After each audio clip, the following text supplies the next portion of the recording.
بسم اللہ الرحمن الرحیم۔ کائنات کا کوئی غم ایسا نہیں جو آدمی برداشت نہ کر سکے۔ مرنے کے بعد زندہ ہونے کی خوشی صرف اس شخص کو ہو سکتی ہے جو اس زندگی میں کوئی کام کر رہا ہو۔ جو اس زندگی میں کوئی کام کر رہا ہو تو اسے مرنے کا کوئی خوف نہیں ہوتا۔ جوانی 16 سال کی عمر کا نام نہیں، ایک اندازے فکر کا نام ہے، ایک اندازے زندگی کا نام ہے، ایک کیفیت کا نام ہے۔ یہ ہو سکتا ہے کہ ایک شخص 16 سال میں بوڑھا ہو اور ایک شخص 60 سال میں جوان ہو۔ سانس کی موت سے پہلے بہت سی موتیں ہو چکی ہوتی ہیں۔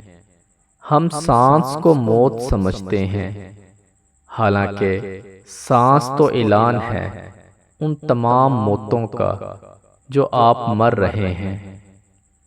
جس انسان کی آنکھ میں آنسو ہیں وہ اللہ سے نہیں بچ سکتا۔ انسان کا اللہ سے قریب ترین رشتہ آنسوؤں کا ہے۔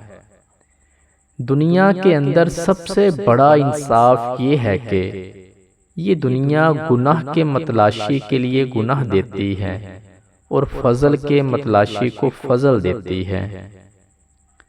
جس کو صداقت اور نیکی کا سفر کرنے کی خواہش ہے وہ جان لے کہ یہ منظوری کا اعلان ہے۔ جس کو منظور نہیں کیا جاتا اس کو یہ شوق ہی نہیں ملتا۔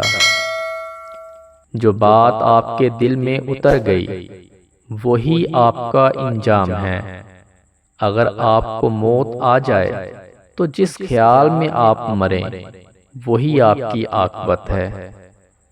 جو آدمی موت سے نہیں نکل سکتا وہ خدا سے کیسے نکل سکتا ہے؟ اپنی ہستی سے زیادہ اپنا نام نہ پھیلاؤ، نہیں تو پریشان ہو جاؤ گے۔ دور کا کوئی مقام ایسا نہیں ہے جو قریب نہ آ سکے۔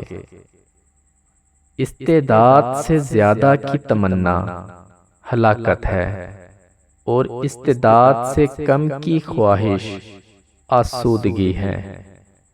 حق کیا ہے؟ استعداد کے مطابق حاصل۔